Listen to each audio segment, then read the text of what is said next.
Vous écoutez un podcast cinéma du Centre des Arts d'Enghien-les-Bains. Là, vous l'aurez compris aujourd'hui, le genre, c'est la comédie italienne. Alors, qui est une drôle de comédie italienne, c'est évidemment un des genres phares du cinéma italien des années 60 et 70. C'est peut-être même, sans doute, le genre qu'on a le plus retenu quand les gens parlent de l'âge d'or du cinéma italien. Dans leur esprit, ils pensent évidemment à la comédie italienne, parce qu'il y a une série de films qui s'appelle évidemment Le Pigeon, Affreux, sale et méchant, Nous sommes tant aimés, Pauvre mais beau. On pourrait faire la liste, elle est évidemment immense, qui incarne la comédie italienne, qui a été un genre, mais j'y reviendrai, extrêmement actif et très très fécond. Et donc, la comédie italienne, généralement, on a l'habitude de la dater en gros entre 58, qui est l'année du Pigeon de Mario Monicelli. C'est là qu'on dit qu'il y a une nouvelle comédie italienne qui arrive, ce qu'on appelle la comédie à l'italienne des années 70. Elle s'ouvre officiellement, si vous voulez, avec le Pigeon en 58, ce qui est vrai de loin comme toujours, et de près ça l'est un tout petit peu moins. De près, quand vous regardez un peu ce qui se passe à la fin des années 50, il y a déjà des cinéastes qui commencent à faire des films qu'on pourrait rattacher à la comédie italienne, et notamment Dino Risi. Dino Risi, en 56, il fait un film qui s'appelle Pauvre mais beau.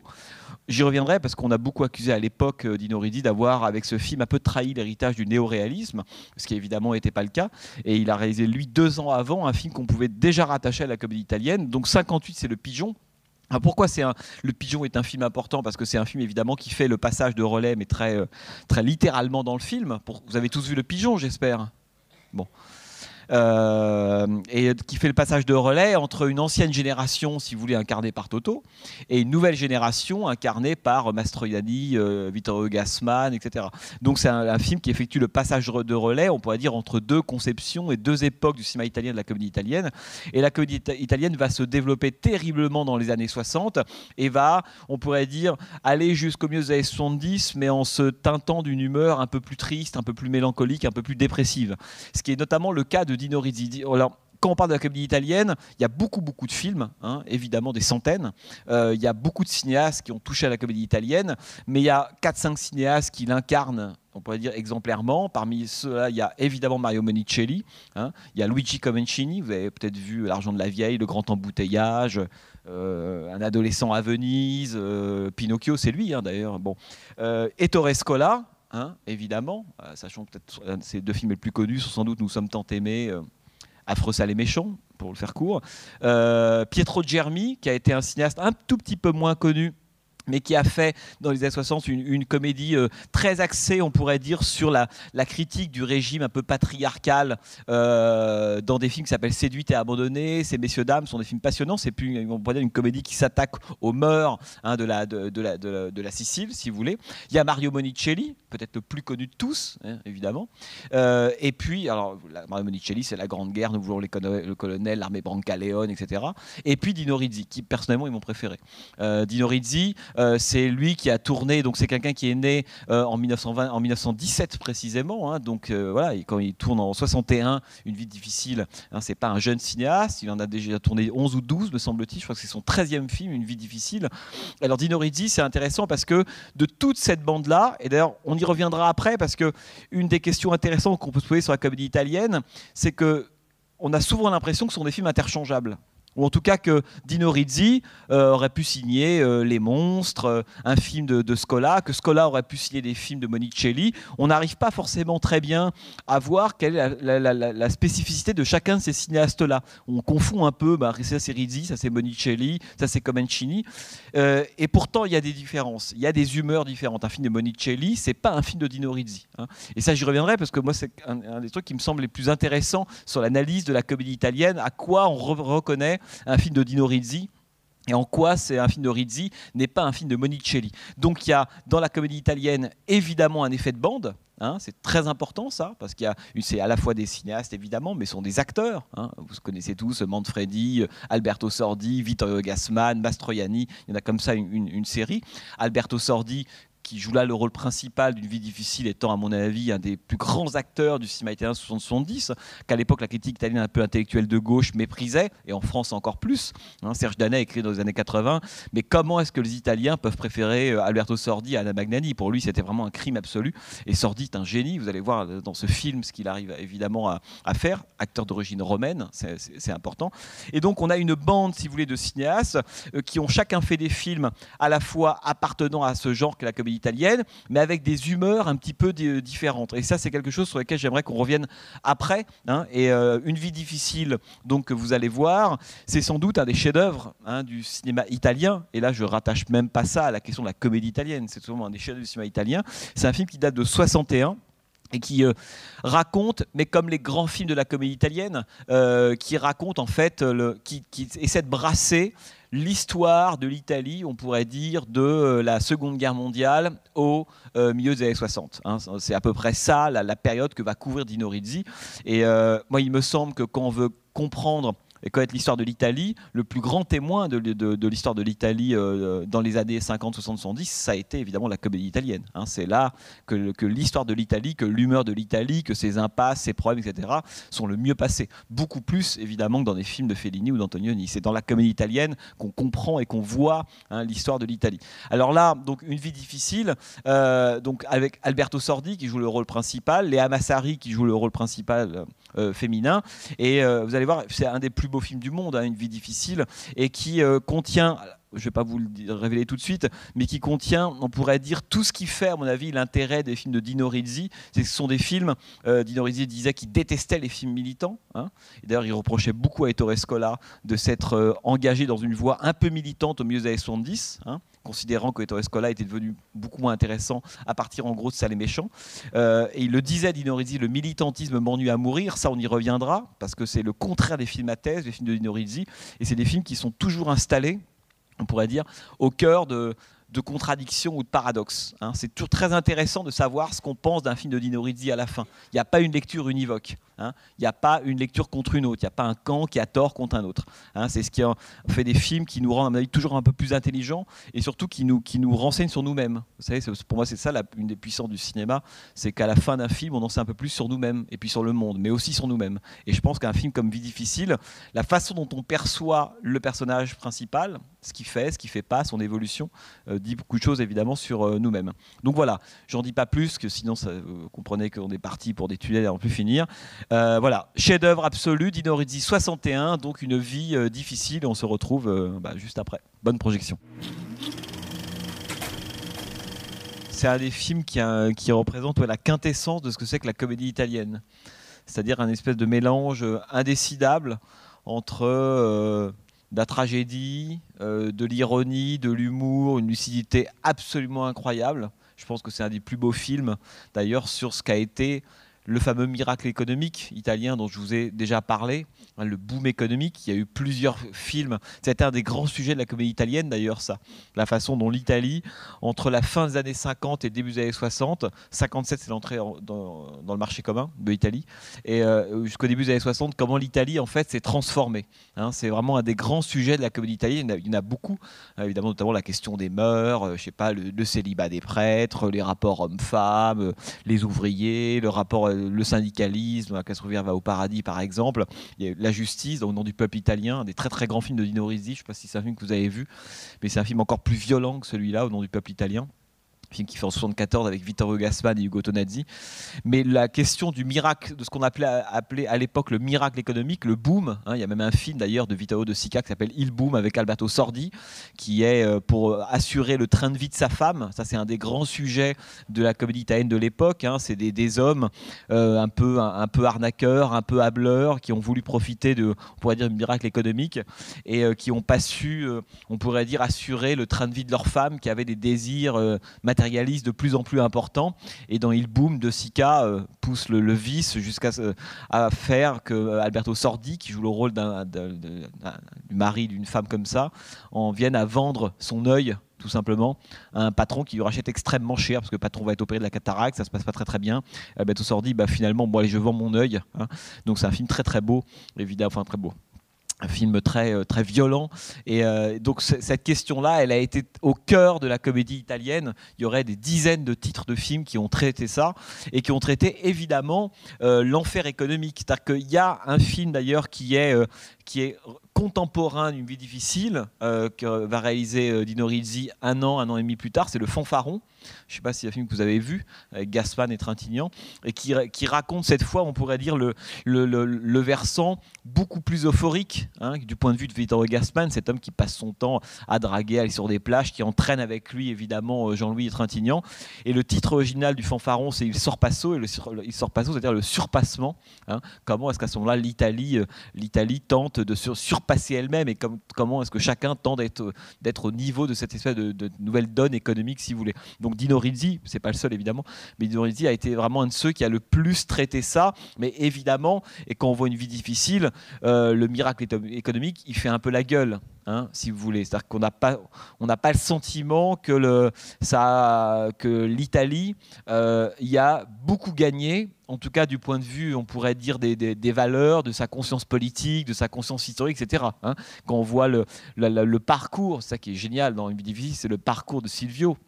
Enfin, Alberto Sordi, qui commence comme résistant, partisan, qui édite sa petite feuille de chou avec ses copains, l'étincelle d'ailleurs. Et puis c'est intéressant parce que l'étincelle devient le travailleur. Hein, après la guerre, et le travailleur devient plus rien du tout, hein, petit à petit. C'est une vie difficile, et c'est ça, c'est une traduction très directe, hein, du titre italien qui dit exactement la même chose. Une vie difficile, ça raconte tout simplement l'apprentissage du compromis. Hein, si vous voulez, le compromis allant jusqu'à un moment où évidemment le personnage perd toute dignité. Cette séquence de fin qui est absolument tragique, et en même temps il la récupère un petit peu. Moi, c'est ça que je trouve très beau dans ce film-là, c'est qu'on voit, on pourrait dire, la lente descente, hein, aux enfers du matérialisme. L'homme commence, il a des idées, il a une vision, voilà. On voit bien qu'il c'est un intellectuel de gauche qui a envie d'écrire, de faire son grand œuvre, etc. Et peu à peu, le boom économique arrive, et lui n'a pas envie de prendre le train de ça, contrairement à toute l'Italie du moment qu'il apprend. Hein. C'est très très beau la séquence de l'avant-dernière séquence, lorsqu'il explique, alors qu'il est bourré, donc un peu lucide évidemment, ce que sont tous ces gens qui roulent en Cadillac, qu'en fait ils ont construit leur fortune sur des choses pas forcément très très nobles, et comme on est en Italie, il y a toujours un cardinal ou quelqu'un du clergé qui vient faire un saut évidemment là-dedans. Hein. Et c'est assez beau parce qu'on voit que ce personnage, le miracle économique ne l'a pas concerné, c'est-à-dire qu'il a voulu rester en marge de ce miracle économique-là au nom de ses idées. Et puis, il y avait le miracle économique, puis il y a sa femme, hein, qui elle a pris complètement le train de ça, et il va tenter de trouver un compromis entre d'un côté ses propres idéaux, et puis de l'autre les désirs de sa femme, hein, ce matérialisme qui gangrène absolument tout, hein, y compris la discussion avec son petit garçon, que je trouve très émouvante, parce qu'on sent bien qu'il ne comprend pas que son petit garçon ne comprend pas.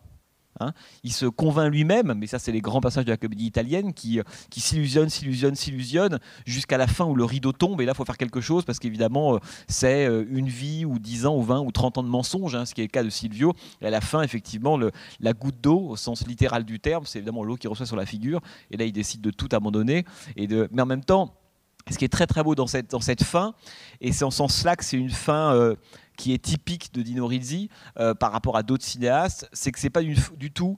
Enfin, c'est une fin qui est très peu réparatrice, quoi, si vous voulez.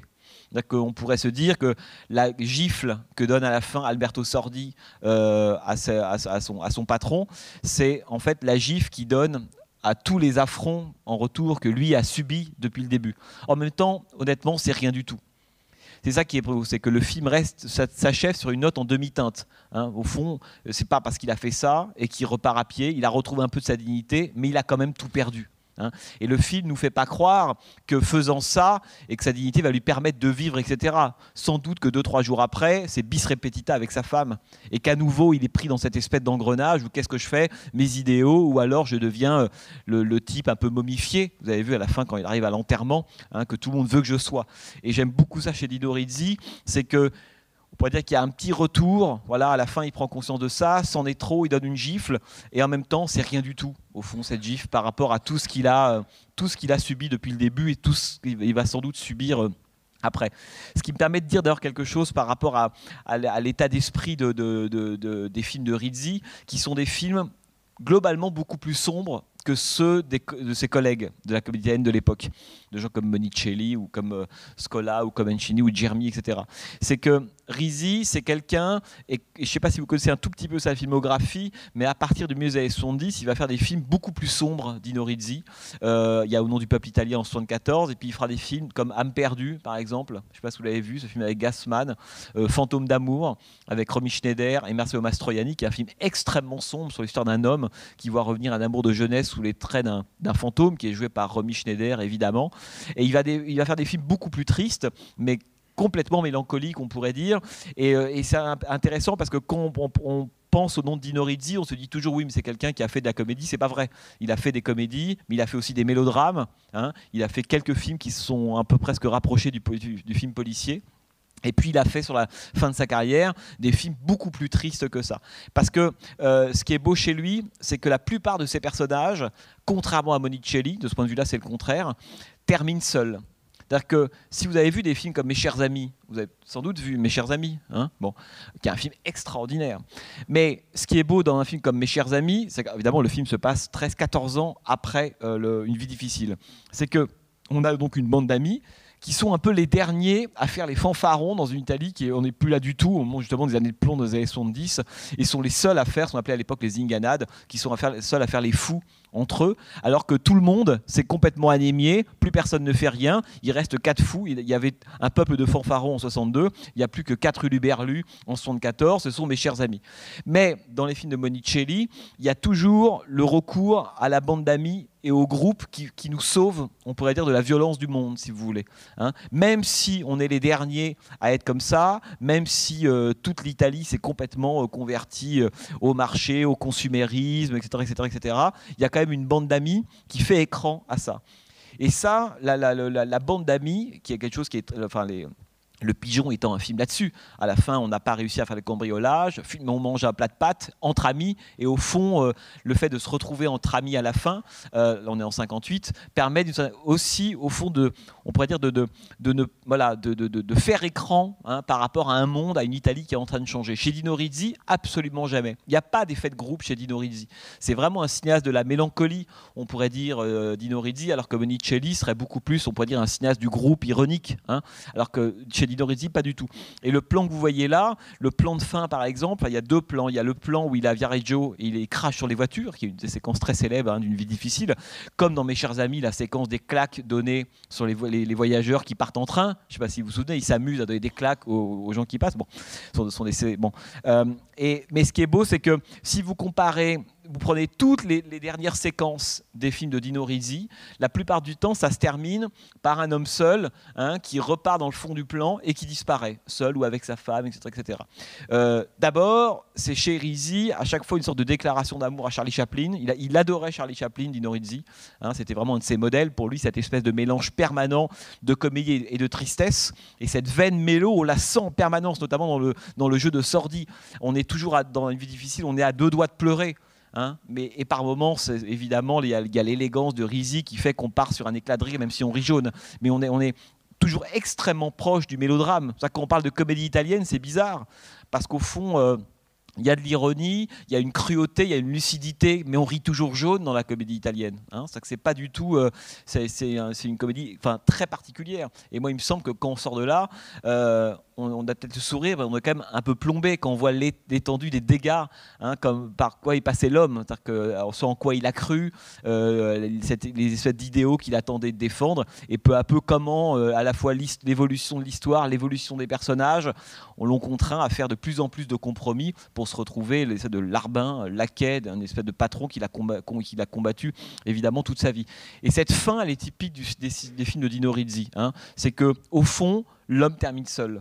C'est pour ça que, par rapport à la question du groupe dont je vous parlais chez Monicelli, c'est quelque chose de très important. Risi, c'est pas la même humeur que Monicelli, c'est pas la même humeur par exemple que Ettore Scola, hein, qui a fait des films de plus en plus, on pourrait dire, politiques et engagés. Ettore Scola, c'est pas la même humeur que les films beaucoup plus sentimentaux de Comencini. Hein, pour ceux, je vous citais tout à l'heure Un adolescent à Venise, mais c'est un film typique de l'humeur de Comencini, ça. Hein, c'est un sentimental, Comencini, alors que Risi n'est pas du tout un sentimental.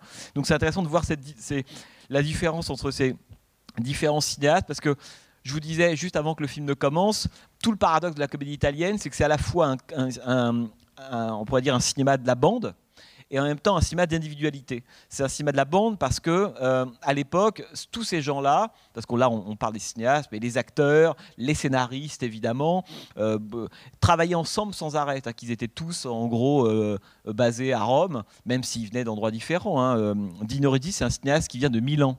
Je vous avais déjà dit ça plusieurs fois, notamment en parlant de Visconti qui venait de Milan, mais on voit bien que c'est pas le Romain Monicelli, hein, Dino Risi. Et donc ils étaient tous ensemble à Rome. Et comme à l'époque, il y avait, il faut le rappeler, mais c'était quand même l'âge d'or du cinéma italien, et cet âge d'or-là, ça veut dire aussi un âge d'or économique, il y avait du boulot pour tout le monde. Et donc tous ces cinéastes-là travaillaient beaucoup ensemble, s'échangeaient des idées. Ils allaient chez Scola qui préparait un scénario avec Alge Scarpelli, et puis Risi leur donnait une idée, et puis on retrouvait une idée de Comencini chez Dino Risi. Rappelons que Risi avait failli réaliser Les Monstres, et finalement Risi n'a pas voulu le faire, et c'est Monicelli qui l'a fait. Donc il y avait un côté interchangeable, on pourrait dire, de tous ces gens, entre ces différents membres. Et tous l'ont vraiment raconté, cette idée que ça ne dérangeait pas du tout de s'échanger des idées, de répliques, des gags entre eux, des personnages, des acteurs évidemment. Et en même temps, ça c'est l'effet de bande, et en même temps ils avaient tous une personnalité très particulière. Et moi c'est ça que je trouve intéressant, parce que c'est quand même des gens qui ont beaucoup tourné. Hein. Risi, il a quand même fait, je crois, 56, 58 films, je ne sais plus, il faudrait voir. Mais il a commencé à tourner, on est au tout début des années 50, jusqu'au milieu des années 90. Après, il a fait des choses à la télévision, mais il a quand même une carrière où il faisait à peu près entre 1 et 2 films par an. C'est quelque chose d'absolument vertigineux, la production de Dino Risi. Et on voit bien qu'il y avait à chaque fois chez ces gens-là, on peut dire des humeurs et des façons d'être qui étaient complètement différentes, hein, si vous voulez. Et c'est ça que, quand je vous disais tout à l'heure, ce qui est extraordinaire avec la comédie italienne, et moi je pense qu'Une vie difficile, c'est un des plus grands films pour ça, c'est qu'on voit l'évolution de l'Italie. Évidemment, après, il y aura plein de films qui traiteront dans le détail ce qui s'est passé avec le Parti communiste, l'attentat de Togliatti, vous avez vu, hein, en 1948, quand il est pris par hasard là-dedans, au moment de l'insurrection. Il y a plein de moments un peu clés de l'histoire de l'Italie. Mais on voit surtout comment est-ce que la comédie italienne a documenté en fait, une série d'oppositions à l'intérieur de l'Italie à l'époque, à la fois évidemment des oppositions politiques, mais des oppositions aussi très très fortes entre le Sud et le Nord. Vous avez vu cette réplique à la fin, hein, les paysans qui viennent de Calabrese qui ont tellement faim qu'ils sont prêts à manger leurs oreilles avec du sel. Hein. L'éternel conflit nord-sud en Italie, ça c'est quelque chose qui a nourri énormément de films. Je pense notamment à un film très très beau dont je vous avais peut-être déjà parlé, qui s'appelait I Maliari, de Francesco Rosi, hein, qui raconte l'histoire de ces paysans venus du sud de l'Italie et qui montent pour tenter de faire fortune d'abord à Milan et puis à Hambourg, comme Rocco et ses frères, hein, de Visconti en 63, qui raconte exactement la même histoire. Et quand on voit Une vie difficile, il n'y a pas beaucoup de cinématographies qui ont eu une telle lucidité, hein, sur l'évolution à la fois de la société et de leur mode de vie, hein, en l'espace de 15 ou 20 ans, parce que c'est à peu près la période que couvre la comédie italienne. Je ne vous l'ai pas dit tout à l'heure, mais elle s'arrête, cette comédie, à la fin des années 70. Il y a quelques queues de comètes, hein, quelques derniers films qui se feront fin 70, début 80. Et puis après, c'est la raille, et puis autre chose, et Berlusconi et le système de production italien qui s'effondre de façon extrêmement violente. Hein. En 4-5 ans, l'Italie, son cinéma a complètement changé de visage. Ça a été le plus grand cinéma du monde, et en l'espace de 2-3 ans, c'est plus rien du tout, quoi. Et ça, c'est la réalité du cinéma, évidemment, italien. Et c'est assez beau de voir les derniers films de cette comédie italienne-là. Hein. Nous sommes tant aimés. Je ne sais pas si vous avez vu. Alors c'est intéressant parce que le personnage que joue dans Nous sommes tant aimés, Nino Manfredi, je ne sais pas si vous vous souvenez, on voit bien que l'un des modèles de ce personnage, l'homme aux idéaux, hein, qui finalement termine nulle part, c'est évidemment Alberto Sordi dans Une vie difficile. Hein. C'est un film qui a beaucoup compté, Une vie difficile, évidemment pour Risi, mais aussi pour les films italiens. Et je pense que Nous sommes tant aimés, moi, je préfère Une vie difficile à Nous sommes tant aimés, mais je pense que c'est une réponse 14 ans plus tard, on pourrait dire, à Une vie difficile. C'est vraiment deux films qui fonctionnent presque en tandem, quoi. Tous les deux, c'est le Scola et le film de Dino Risi.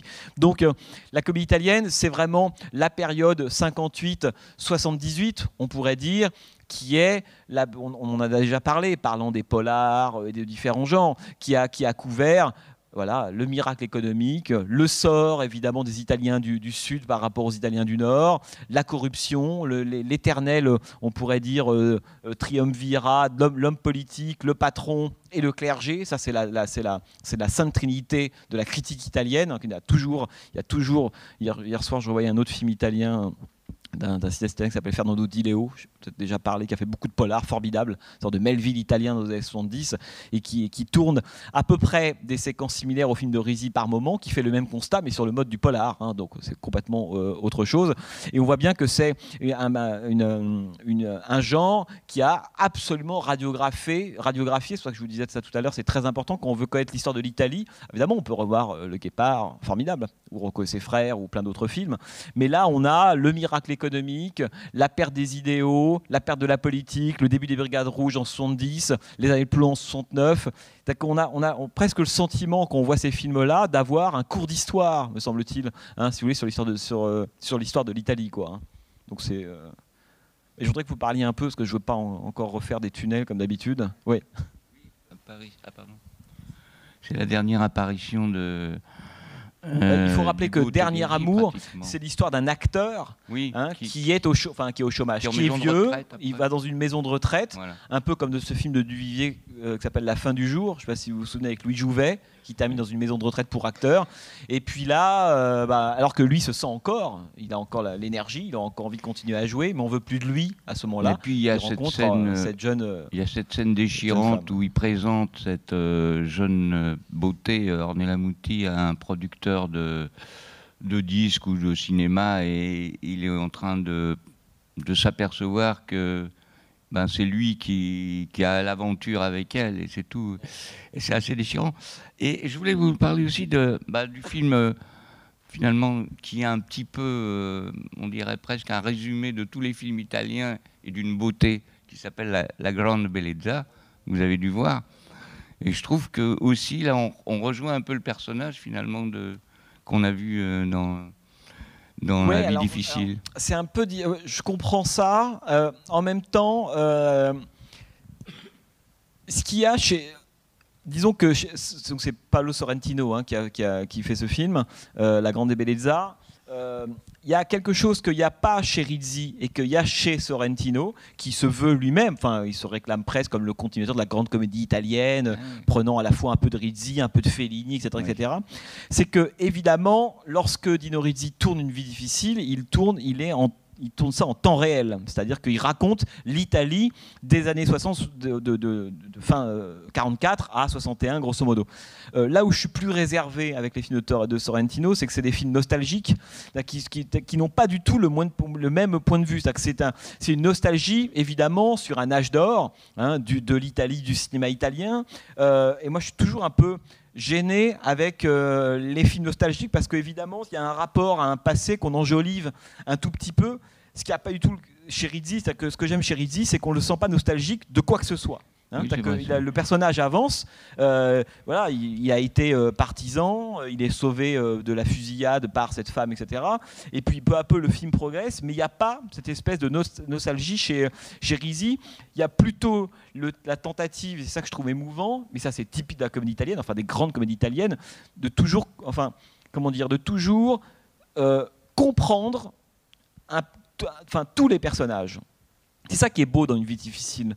C'est que, évidemment, à part peut-être le patron à la fin, etc., il n'y a pas de salaud. C'est-à-dire qu'on a beaucoup de mal à en vouloir à Léa Massari contre Alberto Sordi et à en vouloir à Sordi contre elle. C'est-à-dire que, pour moi, on pourrait dire que s'il y a une éthique de la comédie italienne, et ça c'est quelque chose dont on parle souvent ici parce que c'est important quand on parle de cinéma, c'est ça. C'est-à-dire que tous les personnages ont leur chance. Dino Rizzi, lorsqu'il les filme, il filme toujours de leur point de vue, mais aussi depuis leur faiblesse. Et Sordi, c'est quelqu'un, il y a plein de moments dans le film, lorsqu'il insulte sa femme, lorsqu'on peut considérer que avoir un idéal, c'est aussi par moments trouver un juste milieu entre l'idéal et le collectif et la famille, etc. On peut considérer que c'est une forme de narcissisme fou que de vouloir être complètement collé à un idéal. Et ce que j'aime, c'est que Rizzi embrasse tous les points de vue à la fois, et on n'est jamais dans le jugement d'un personnage. Ça, c'est pour moi la très grande finesse de la comédie italienne. Ce que je trouve bien dans ce film, c'est qu'en fait, ils sont tous les deux attachants et déchirants. Et ça, c'est intéressant parce que souvent, on a tendance dans les films à avoir toujours le bon, le méchant, etc. Et là, on tombe dans... malgré qu'il ait quand même des mots assez durs pour cette... elle est d'une grande beauté aussi, Léa Massari. C'est un de ses premiers rôles, non ? Non, c'est vrai, elle a déjà joué auparavant, Léa Massari, mais vous avez raison de dire ça, parce que... alors, il y a plein de raisons parce que la comédie italienne, c'est évidemment...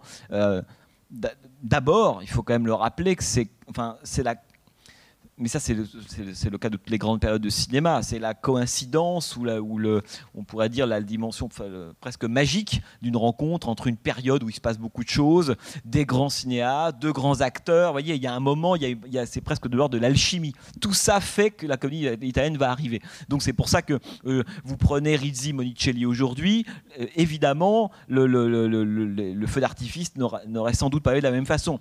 Comme toutes les grandes périodes, on a parlé l'année dernière avec le cinéma américain, de cette période là, c'est une décennie, une période, une histoire, des changements politiques, tout ça mélangé font évidemment cet âge d'or. Mais ce qui est à mon avis la caractéristique du cinéma italien et notamment de la comédie, et c'est quelque chose dont on peut penser qu'on s'en est éloigné, hein, et moi il me semble qu'on a beaucoup régressé dans ce type d'intelligence dans le rapport au personnage, cette capacité à donner à chacun sa chance sans nous donner tout cuit une lecture ou un affect. Moi il y a des moments quand je vois une vie difficile, en fonction des moments où je le vois, je comprends plus ou moins Léa Massari ou Alberto Sordi. Je suis sûr que je le revois dans 2-3 mois, en fonction de ce que j'ai vécu, de ce que je pense, de mon état, je serais plus enclin à être plutôt du côté de Sordi ou de Massari. Et cet effet d'ouverture, de disponibilité des films, ça c'est la preuve de leur intelligence. Le film se place, Rizzi, c'est pour ça qu'il est très fin. Rappelons que c'est quelqu'un qui a fait des études de médecine, de psychiatrie, qui a voulu être psychiatre, qui a un rapport avec la personnalité, la psyché, le mental assez fort. Et ce qui est très très fort chez Rizzi, c'est qu'il se met toujours au centre des paradoxes. Que c'est ça qui l'intéresse. C'est jamais de prendre parti pour un personnage contre un autre. Alors que quand aujourd'hui, au cinéma, c'est l'essentiel des films. Je ne sais plus à propos de quel film on parlait de cette question de... Vous savez, quand dans une comédie ou dans un film, on rit, de quoi on rit dans un film ? Ou plutôt, avec qui on rit ? Voilà, pour moi, c'est toujours des questions hyper intéressantes, ça, notamment dans la comédie. Enfin, je ne parle pas de la comédie française d'aujourd'hui, je parle de la bonne comédie américaine ou italienne. La question, c'est avec qui on rit. Et donc, si on rit avec quelqu'un, par moment, on peut rire avec quelqu'un, on peut rire avec le cinéaste, avec un personnage, mais on peut avec un personnage contre un autre. Hein. Et chez Rizzi, on n'a jamais ça. C'est ça qui est très très beau. Il y a une pudeur, on pourrait dire, une élégance. Hein. Voilà, pour moi, c'est vraiment ça la caractéristique des films de Dino Rizzi, c'est que c'est des films élégants, mais aussi moralement. C'est-à-dire qu'on est toujours, on ne sait jamais. C'est-à-dire que chacun a sa chance. C'est-à-dire que dès qu'un personnage rentre en scène, rentre dans le plan, il a ses raisons. Et après, nous, on en fait évidemment ce qu'on veut, mais c'est ça que je trouve très beau. C'est pour ça qu'une vie difficile, c'est aussi ça le sens du mot difficile dans le titre. C'est pas uniquement parce qu'il est emprisonné, parce que le concours, parce que la guerre. Non, ce qui est difficile, c'est de mener sa barque aussi. Hein, et toute vie devient difficile évidemment parce que ils ont raison, ils ont tort, on ne sait jamais. J'aime beaucoup il y a une séquence très célèbre aussi lorsqu'à la fin il a bu. Il s'assoit à côté de Léa Massari, il lui fait une grande déclaration d'amour, je vais tout faire pour toi, etc. Plan sur Léa Massari, contre-champ sur les chaussures trouées de Sordi. C'est vachement intéressant ce genre de séquence-là, parce que qu'est-ce qu'on en pense, hein ? Est-ce qu'on a pitié ? Est-ce qu'on considère que Sordi ment ? On est avec les deux personnages à la fois. On sent bien qu'il y a deux idées contradictoires, deux idées, on pourrait dire différentes, qui s'expriment au sein d'une même séquence, et pourtant, on n'est pas avec l'un ou avec l'autre. Oui, il l'aime vraiment, oui, il n'a pas de fric, oui, elle a envie d'être aimée, en même temps, elle trouve émouvant, évidemment, qu'ils disent ça, mais le réel, parce qu'en fait, tout le problème de Sordi, c'est en permanence comment accorder, vous savez, c'est la phrase du mépris de Godard, hein, substituer à notre désir, au monde, à notre désir, un monde... Non, c'est substituer... je ne sais plus quelle est la phrase précise. c'est substituer, si vous voulez, au monde tel qu'il existe, nos propres désirs. Et le problème de Sordi, c'est évidemment ça, c'est qu'on sent qu'il met toujours de côté le réel. Hein, j'aime bien ce moment avec ton gamin quand il dit moi je peux avoir tout ça, hein, puis chut, il enlève tout et j'ai rien pris. Et on voit bien que c'est la confrontation permanente chez lui entre son désir, l'illusion qui se fait de la réalité et la réalité elle-même. Au fond, Léa Massari, c'est toujours la voix, on pourrait dire, du réel. Hein, oui, alors que Sordi, c'est toujours la voix du rêve. Et que la bonne voie, dans un couple, dans un pays, c'est cet effet d'équilibre. Hein, c'est comment avoir suffisamment de rêves pour qu'en même temps la réalité et prendre en compte la réalité et pas être complètement du côté de la réalité, ça veut dire le matérialisme, pour qu'il y ait aussi un peu de rêve et d'idéaux. Et on sent que le film il cherche toujours ce point d'équilibre, et le point d'équilibre il est exactement, on pourrait dire, au milieu du couple. Hein, on fait un pas à partir de Léa Massari, un pas à partir de Sordi, et là on a le point rêvé que cherche Rizzi, quoi.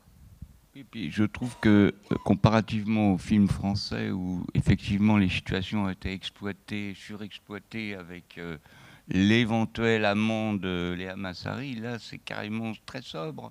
C'est pas le sujet en fait. Bah oui, c'est évidemment. Mais c'est intéressant, c'est que c'est pas le sujet de Dino Rizzi et surtout que c'est pas le sujet pour Léa Massari. Quand elle lui dit à un moment donné, mais moi la question de l'amour, j'en suis plus là. Ce qui est à la fois terrible, c'est une façon de renvoyer dans le néant cet homme qui est devenu complètement instrumentaliste. Ça pourrait être n'importe qui. Il incarne ce fameux boom économique, la sécurité, le matérialisme. Il a un petit tweed, un petit pull au milieu là. Enfin bref, il a tous les codes du type pas désirable, mais au moins dont on sait que ça ne sera pas aujourd'hui blanc et demain noir, quoi. Sordi, c'est le personnage à la fois attachant, mais c'est l'homme de la catastrophe possible à tout moment. L'autre, c'est sûr que il est aussi désirable que la catastrophe n'est pas sûre, quoi. Vous voyez, c'est un peu ça l'idée.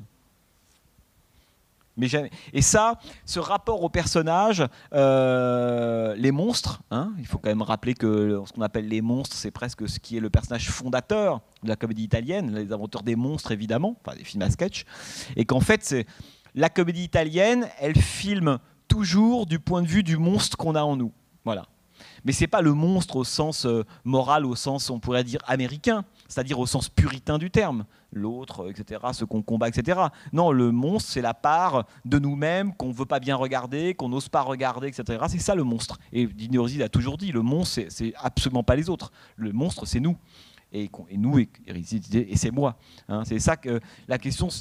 Dans la comédie italienne, ce qui est très très beau, c'est qu'on sent qu'on filme toujours du point de vue des monstres, quoi. C'est pour ça que il n'y a pas à être pour ou contre, hein, c'est que chacun a ses raisons en fonction des moments. Et on voit bien que Sordi, qui reste toujours sur la même, jusqu'à la toute fin, sur la même ligne d'idéal, hein, on voit bien que c'est très sympathique au début, et puis à des moments ça l'est beaucoup moins, et puis ça le redevient. Donc ça veut dire que le personnage en tant que tel, au fond, il n'a pas beaucoup de... on ne peut pas en dire beaucoup de choses, parce que ce qui compte, c'est l'interaction du personnage avec son milieu. Et quand l'histoire change, quand l'Italie évolue, quand les choses sont en train de bouger, qu'est-ce que c'est que ce personnage qui, lui, ne change pas, hein? Et c'est un des grands sujets de la comédie italienne, c'est cette question... on en avait parlé quand on avait parlé de Violence et Passion de Visconti et du Guépard, et qui était pour lui un des grands drames que constatait Visconti, c'était l'incapacité de l'Italie à changer. Voilà. Hein, plus les choses changent, plus restent les mêmes. La fameuse phrase de Tancrède. Et pour lui, il avait diagnostiqué, avec des théoriciens à l'époque, etc., peu importe, diagnostiqué cette espèce d'immobilisme, mais congénital de l'Italie. Elle est incapable de bouger. Hein. Et c'est intéressant parce qu'on voit bien que c'est un des trucs qui intéresse les cinéastes de la comédie italienne, quoi. Cette incapacité à se métamorphoser. Il y a un cinéaste italien dont on entend plus beaucoup parler, c'est Alberto Lattuada. Ouais. Alors Lattuada, ça me fait penser, peut-être que je vous l'ai même dit la fois d'avant, il y a un film de lui qu'il faut que vous voyez. Non, il y a plein. Mais un film qui s'appelle Il Mafioso, ça vous dit quelque chose? Oui, vous avez déjà vu ça, Il Mafioso, hein? Film phénoménal de Lattuada, avec Alberto Sordi, hein, il existe en DVD, hein, donc je ne vais pas vous en dire plus. C'est l'histoire d'un homme sicilien, très important évidemment, qui a quitté sa Sicile natale, et puis grâce à un groupe dont on imagine, on va comprendre qu'il était à la fois industriel et mafieux, ou c'est la même chose, a pu avoir un super boulot de contremaître dans une usine de Milan. Donc il monte très très haut, parce que de la Sicile à Milan, il faut remonter. Et un jour, il décide d'emmener sa femme aller visiter sa famille en Sicile, hein, et ses enfants, parce qu'ils ne les ont jamais vus depuis 10-12 ans qu'il est installé à Milan. Et le film raconte comment cet homme va débarquer dans ce petit village de Sicile. On a un sentiment c'est presque un saut dans le temps dans l'Italie. Hein, on est à fin des années 50 à Milan, on a l'impression d'être 150 ans plus tard quand il arrive en Sicile. Hein, c'est un très très beau film aussi sur la confrontation des deux Italies, si vous voulez. Et là, ce petit village va lui demander de maintenant rendre tout ce que la mafia a fait pour lui. Et le film est phénoménal, puisque ça commence comme une comédie italienne pure et dure, et peu à peu ça évolue vers le film de mafia, vers le thriller. Et alors je vous en dis pas plus, surtout pas, mais c'est l'occasion de voir ce film de Latuada, c'est formidable. Alors pourquoi et Latuada, c'est aussi intéressant parce que c'est grâce à Latuada que Rizzi a commencé à faire des films. Parce que Rizzi, je le disais, né en 1926 à Milan, son père est le médecin de la Scala de Milan, c'est lui qui s'occupe des artistes, etc. Et puis un jour, Dino Rizzi, alors qu'il est prêt à faire des études, à devenir psychiatre, hein, c'est ça, a priori, la voie est toute tracée pour Rizzi, et un jour, chez un brocanteur, il va rencontrer un jeune type, enfin un peu plus âgé que lui, qui s'appelle Latuada. Et Latuada lui dit, mais pourquoi tu viendrais pas travailler pour le cinéma pour te faire un peu d'argent, assistant réalisateur, régisseur, peu importe. Et ça amuse à ce moment-là Rizzi de tenter le coup. Et c'est comme ça qu'il va commencer en étant assistant réalisateur sur un film d'Alberto Latuada. Et ensuite, il bossera avec un autre cinéaste important qui s'appelle Mario Soldati à ce moment-là. Et puis après, encore une fois, c'est l'âge d'or du cinéma italien. Il y a du boulot à n'en plus finir. Il faut des scénaristes parce qu'on écrit des films à sketch. Il y a beaucoup d'argent. Il y a 3, 4, 500 films qui sont produits par an. Donc, vous voyez, c'est aussi la santé. Enfin, ça compte cette santé-là du cinéma italien. Ce qui fait que tout le monde travaillait énormément. Les gens faisaient 2, 3, 4 films par an. Hein. Quand on voit les filmographies, c'est très impressionnant. Et c'est comme ça que Rizzi va commencer et réaliser son premier film en 52. Et là, on est quand même 10 ans après. Hein, comme je vous disais, c'est déjà son 12e ou 13e film, Dino Rizzi, hein, et il tournera jusqu'en 91. Et toutes ces comédies italiennes ont empêché peut-être certains, comme De Sica ou Rossellini non, pas du tout. Non, pas. Non. D'abord parce que De Sica, il a tourné des comédies italiennes, et puis il a tourné dans des comédies italiennes. Hein. Enfin, vous regardez, je pense d'ailleurs, il a tourné avec Rizzi, hein, De Sica, un film assez fou qui s'appelle Sous le signe de Vénus. Je ne sais pas si c'est un film qui vous dit quelque chose.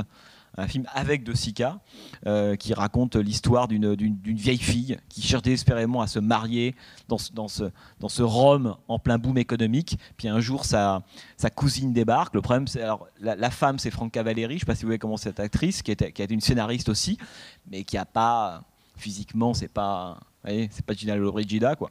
Et elle cherche à se marier. Et puis une cousine à elle va arriver, et cette cousine a les traits de Sophia Loren. Et donc ça va être un gros problème pour elle, parce qu'à chaque fois qu'elle sort, elle a sa cousine avec elle, et évidemment ça fait plus que par avant, si vous voulez. Et ça, c'est un film de Dino Rizzi génial, hein, Sous le signe de Vénus, qu'il arrive en 56-57, hein, 4-5 ans avant Une vie difficile. Mais tous les films de Rizzi sont, à mon avis, mais un des plus forts pour moi que Rizzi ait réalisé, dans ce moment là où la comédie devient tellement, on pourrait dire, lucide, voire cruelle, c'est Au nom du peuple italien. Voilà. Je ne sais pas si c'est un film que vous avez vu, Au nom du peuple italien. Hein, regardez-le, Au nom du peuple italien. C'est un film que Rizzi réalise en 1974 et qui raconte l'histoire d'un petit juge. C'est au moment quand même des opérations main propre, etc. Donc ça, c'est un film qui est très en prise avec ça, qui est un petit juge joué par Ugo Tonazzi dans un rôle extrêmement sobre, toujours habillé en gris, un peu mal dans sa peau, un peu renfermé, etc. Qui un jour va décider de se payer la tête d'un très riche industriel qui est joué par Vittorio Gassman. Et vous savez que Gassman adorait jouer des rôles de salaud. C'était son grand truc. Il était formidable dans les rôles de salaud, Gassman. Il n'a pas joué que ça, hein, mais il a aussi formidable dans les rôles de salaud. Et donc il pense pendant tout le film que cet industriel-là est responsable de la mort d'une jeune fille, une jeune call girl. Et donc il va tenter d'amasser toutes les preuves contre cet industriel qui cumule à peu près tous les maux d'Italie d'époque. Il est corrompu, tout ce qu'il a construit s'effondre, le palais de justice s'effondre, il pollue la terre.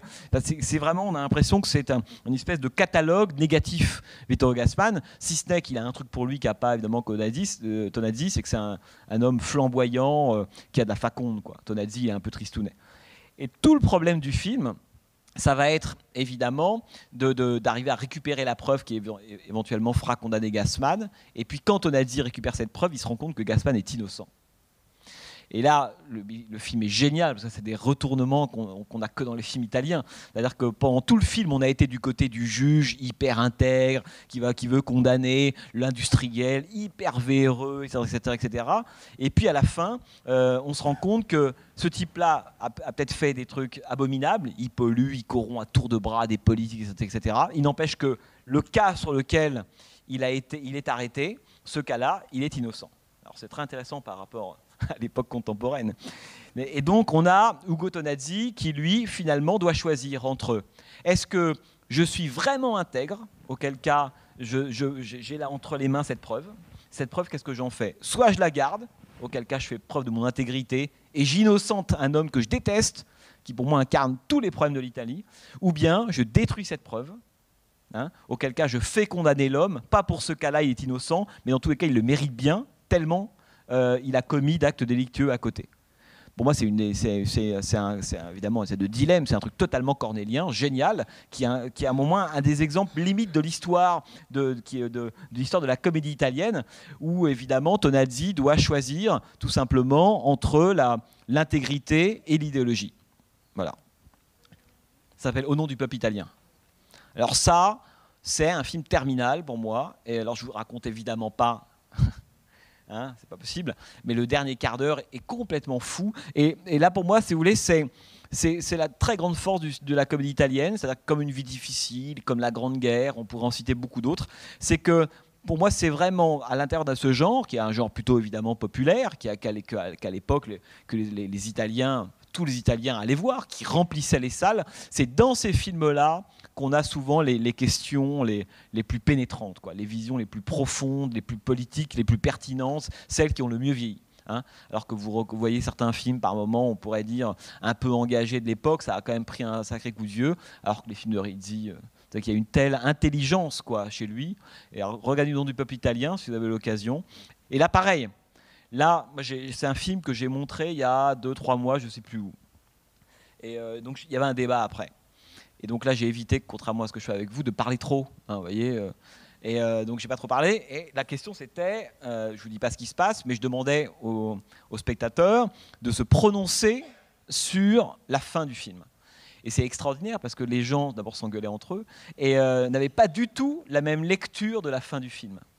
Et donc, c'est formidable parce que, je vous disais au tout début, c'est des films qui nous renseignent sur nous-mêmes, mais ce film-là, exemplairement. C'est-à-dire que, dis-moi avec qui tu es dans Mon peuple italien, je sais tout sur toi.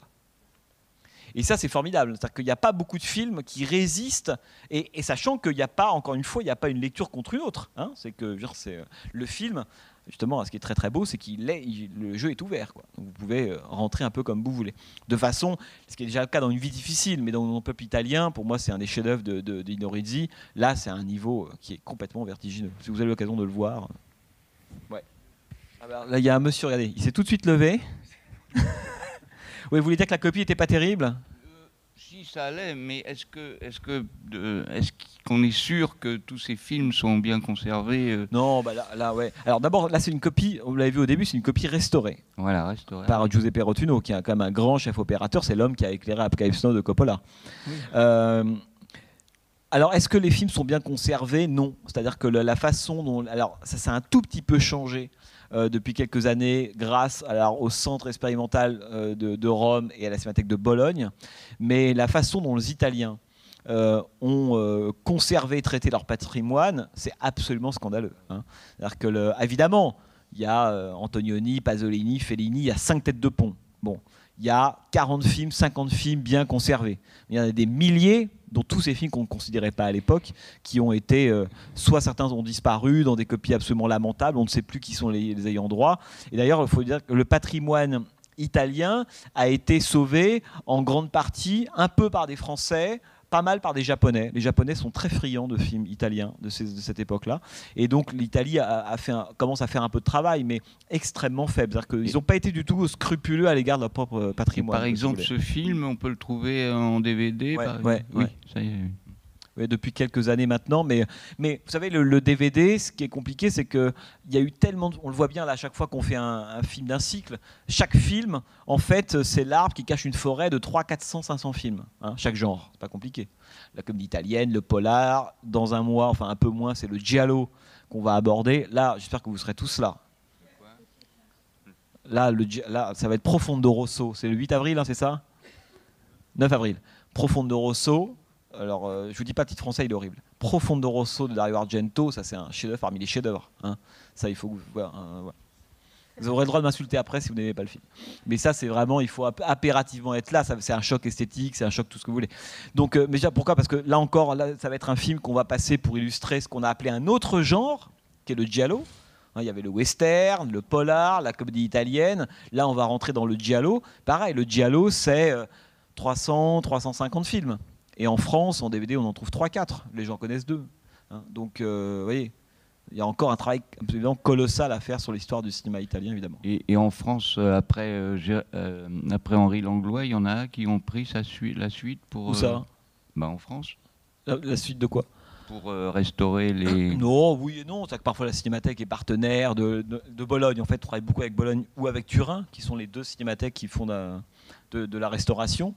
Mais c'est très compliqué de retrouver parfois des copies. Hein. Et d'ailleurs, très souvent, la Cinémathèque a des moyens que la plupart des salles, évidemment, n'ont pas. Mais il y a certains films qu'on n'arrive pas à projeter. Demander à Jean-Paul la difficulté entre la liste, les souhaits qu'on a au début du cycle en se disant « je passerais bien ça, et ce qu'on arrive à trouver, c'est très... Par exemple, Dino Risi, il a fait un film formidable qui s'appelle Rapt à l'italienne, 73, qui est un film sur la question du kidnapping par les brigades rouges, etc. Ce grand moment des kidnappings dans l'Italie des années 70. C'est un film absolument introuvable. Hein, très très dur, et je pourrais en citer évidemment beaucoup d'autres. Hein, ce film s'appelle Un bourgeois tout petit, je ne sais pas si ça vous dit quelque chose, un truc sur l'autodéfense. Hein, impossible de trouver ce film-là. Et pourtant, c'est... Hein, ouais. Mais c'est pas un film totalement inconnu. Vous voyez, c'est un acteur très connu... Oui, mais alors je trouve un peu sévère parce que je pense que le cinéma italien, à cette époque-là, il y a eu beaucoup... D'abord, la question le statut de la femme a fait l'objet de beaucoup de comédies, enfin, du rapport extrêmement machiste, la société patriarcale. Enfin, moi, la femme, Monica Vitti, dans tous les films italiens de cette période-là, c'est une actrice qui a la main... Hein, on pourrait dire sur les hommes, même Ornella Muti, même si elle a parfois joué un peu des rôles de plante, mais il n'y a pas eu... Ouais, je comprends ce que vous dites, hein, mais...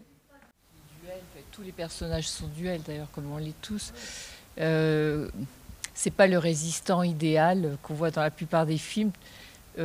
En fait, on sent qu'il hésite entre sa vie idéale d'homme, de réussite, mais dans la résistance, et puis cette femme...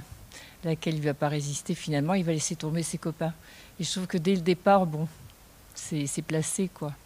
Enfin... Oui, bien sûr, quand il est dans le lit, bien sûr, c'est sûr qu'au chaud avec les jambons, et quand il se met à la fenêtre et qu'il dit « voilà, j'ai les oreilles fraîches », ça a raison de sa résistance. Je suis d'accord avec vous, bien sûr. C'est-à-dire d'un résistant, on s'attendrait à un personnage beaucoup plus haut en couleur. C'est pas un jugement, hein, au contraire, je trouve ça formidable que dans ce film et dans les films de Dino Risi, parce que par fin de femme, on retrouve les mêmes hésitations dans chaque personnage, et le fanfaron aussi, c'est formidable. Sur tous ces films, c'est vrai. Et je trouve que du coup, il est humain, parce que on a du mal à imaginer qu'on puisse être complètement entier et sans hésitation. Enfin bon, on est bien placé pour le dire, hein.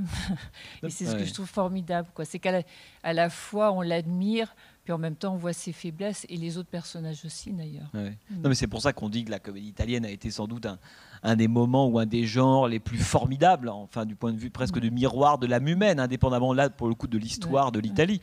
Parce que ce qui est beau dans Une vie difficile, c'est qu'on passe notre temps à nous demander, mais au fond, est-ce que c'est l'homme, enfin Sordi, qui a une influence sur les événements, ou ce sont les événements en permanence qui font ce qu'il est à un certain moment, d'où l'hésitation dont vous parlez.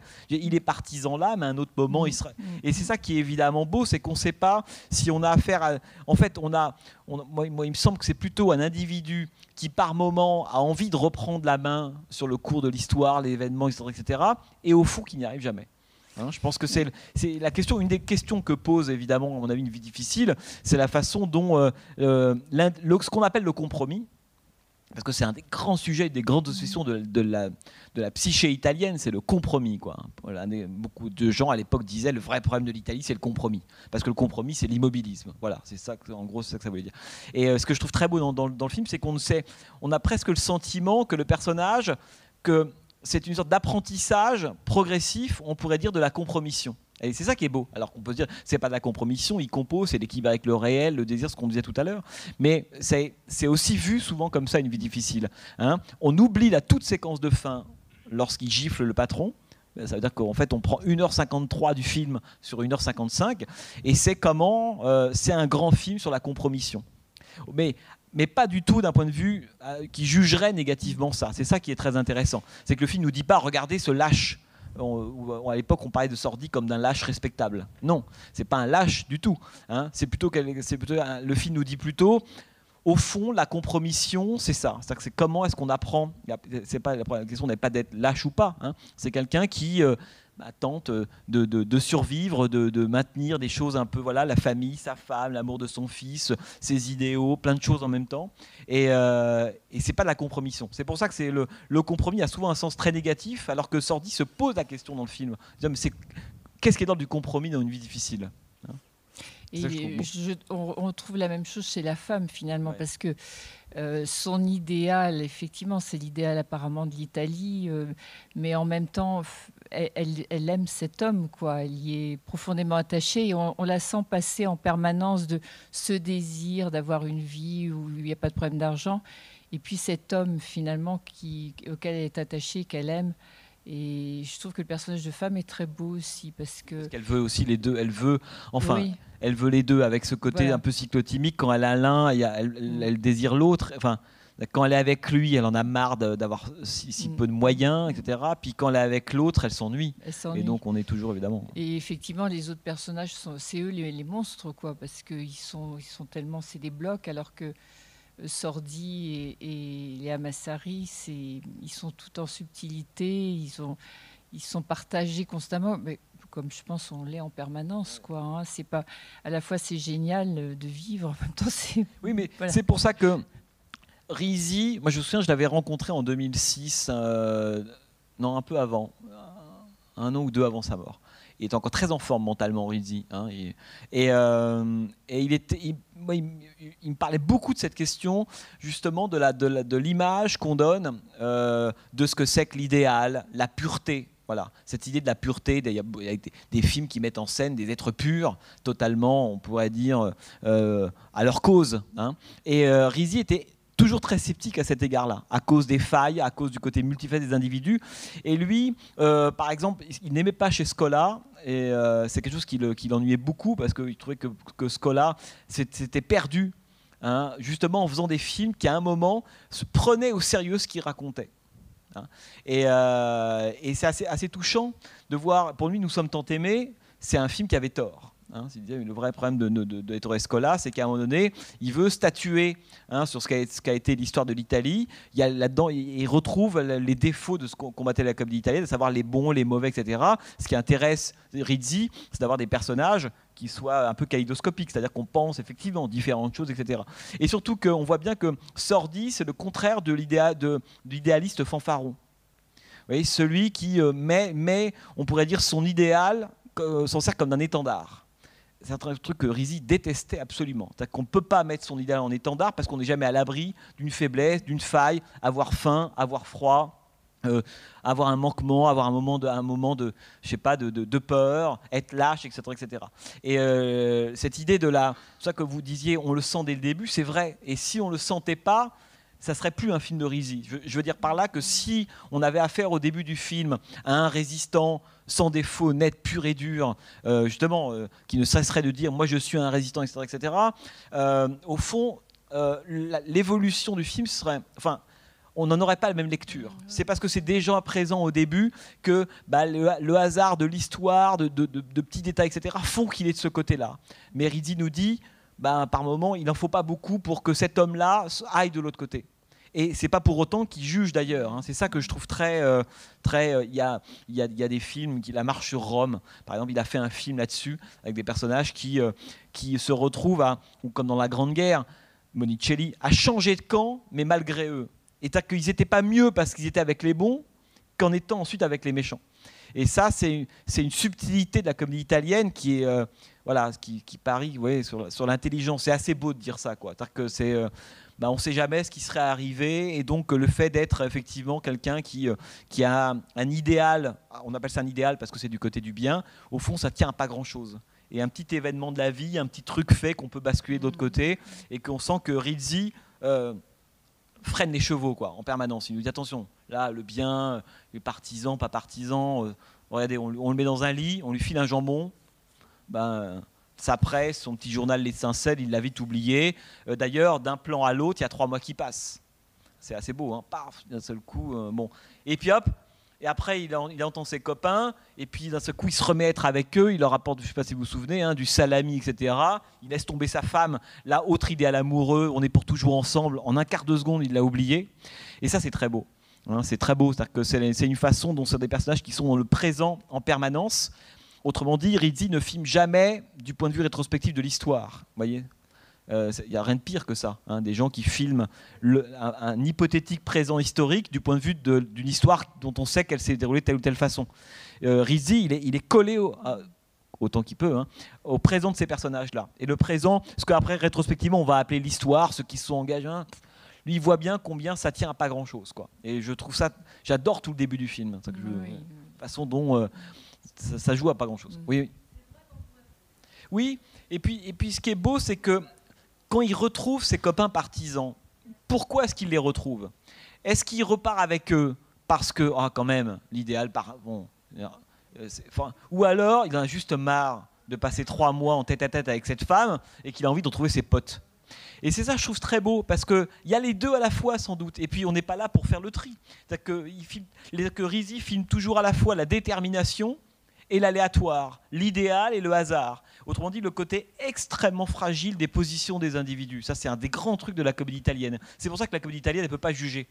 Hein, parce que dès qu'on juge, on oublie cette espèce de fragilité-là, qui fait que, paf, on peut basculer à tout moment. Non, voilà, on peut basculer à tout moment. Et donc, le côté extraordinairement héroïque ou extraordinairement lâche n'est pas dans le vocabulaire de Rizzi. Même s'il y a des petits moments où là, on pourrait dire qu'on a le sentiment qu'il prend vraiment en main les trucs. Voilà, quand il donne la gifle à la fin, là, il le décide.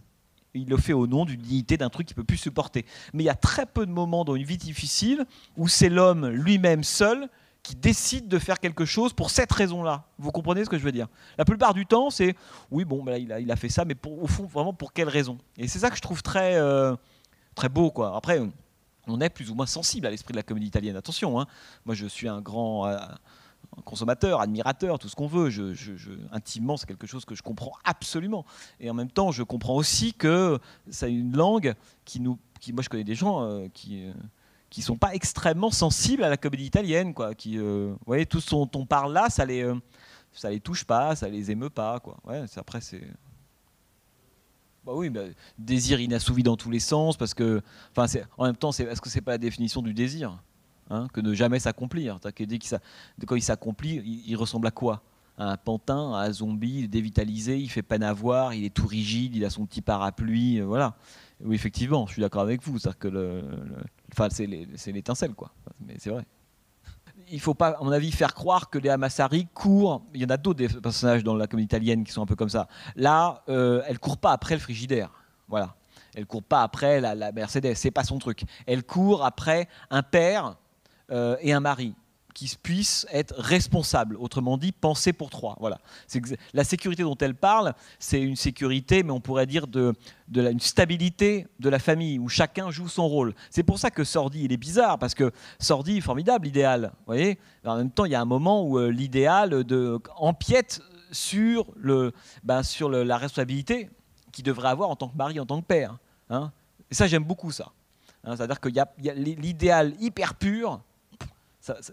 Il n'y a pas ça dans la comédie italienne, il n'y a pas ça chez Risi. Hein. Oui, l'idéal pur, mais c'est aussi c'est un confort, c'est une forme d'égoïsme, de narcissisme. Hein. C'est que ça dépend ce qu'on regarde. On peut trouver ça génial si on met des œillères, mais si on regarde tout le tableau global, c'est un peu plus gris que ça, quoi. Et Rizzi oublie jamais de filmer ça. Vous avez évidemment tout à fait raison. Hein. C'est pour ça que le personnage de Léa Massari, il est émouvant et pas ridicule, quoi. Voilà. Sinon, elle serait évidemment ridicule si elle courait qu'après un matérialisme. Et Dieu sait qu'il y a eu beaucoup ça dans des films italiens même de l'époque. Hein. Mais elle, non, c'est évidemment pas ce personnage-là. Ouais. Est-ce qu'il est idéologique là ? Enfin, je pense que c'est. Ouais, je comprends ce que vous voulez dire. Ouais, voilà, c'est pas pareil. Parce que l'idéologie, il y a bien un truc, à mon avis, que les grands cinéastes italiens de la comédie détestent, c'est l'idéologie. Voilà. Ils ont au moins un point commun, ils ont plein de différences, mais c'est l'idéologie. Quand on agit au nom de l'idéologie, ça, ils avaient une espèce de réticence. Mais ça, c'est au moment, la théorie ou la lucidité, t'as que tout ce qu'il a refoulé, t'as qui nous rappelle quand même les bases de cette histoire-là. Notamment la question, les riches, les pauvres, la corruption, comment ils ont eu cet argent-là. À ce moment-là, évidemment, il y a d'autres films qui font écho à la même période, réalisé Ma base sur la vie de Francesco Rosi, qui est le versant très sérieux, on pourrait dire, de ces hommes d'affaires qu'on voit là, évidemment, dans le film. Et puis l'Italie du Sud, l'Italie du Nord, le miracle économique. Ce que nous dit quand même, la façon dont la comédie italienne a montré le miracle économique à l'époque, c'est grosso modo que les gens de l'Italie du Nord se sont enrichis, hein, grosso modo, en exploitant de façon toujours plus violente l'Italie du Sud, hein, qui, elle, n'ayant plus de terre, plus d'argent, etc., s'est mis à monter dans le Nord et est devenue une main-d'œuvre bon marché. La classe ouvrière va au paradis. Le film d'Elio Petri raconte exactement ça. Avec la grande intelligence de la comédie italienne, c'est que ça ne s'arrête jamais de là. C'est qu'il nous explique au bout d'un moment comment même les syndicats, hein, comment, dans la classe ouvrière au paradis, les ennemis ultimes des ouvriers, c'est même pas le patronat, ce sont les syndicats. C'est quand même osé. Hein. C'est génial. Donc ça, c'est intéressant parce que c'est pas une question effectivement idéologique. Hein. C'est le moment où la vérité de l'histoire, où il y a une lucidité extraordinaire, où on a presque le sentiment que Sordi, il est un peu plus que lui-même, quoi. C'est-à-dire qu'il y a un peuple derrière, il y a des classes, quoi. Voilà. Et heureusement qu'il dit ça en étant bourré. Vous imaginez Sordi déclamant ce genre de choses-là à jeun. Hein, et on reçoit, nous, en tant que spectateurs, ce type de discours-là, on l'entend, et à l'époque, en Italie, tout le monde sait très très bien ce que ça veut dire, précisément parce que c'est quelque chose qui est bourré, enfin, quelque chose qui est vrai, mais qui peut laisser passer que comme ça, quoi, sans jamais avoir le sentiment de se prendre au sérieux. Mais il faut quand même qu'ils le disent, quoi. C'est ça, quand les barrières sont plus là, ils lâchent le truc que tout le monde sait, que personne ne dit, quoi. Je trouve ça très très beau. Ouais. Mais oui, pour moi, c'est le plus grand de la comédie italienne, c'est Sordi. Donc je pense que Gassman, Manfredi, Tonazzi, il y a toute une bande qui sont formidables, mais Sordi, il y a un sketch qu'on pourrait presque passer d'ailleurs, c'est un des sketchs des Nouveaux Monstres. Je ne sais pas si vous vous souvenez de ce sketch, il s'appelle La Mama. Vous ne connaissez pas ce sketch ?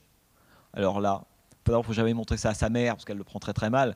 La Mama, ça raconte l'histoire d'un homme, Alberto Sordi, mais 14 ans après une vie difficile, qui serait devenu en fait un petit employé qui serait contenté d'un bonheur matériel moyen.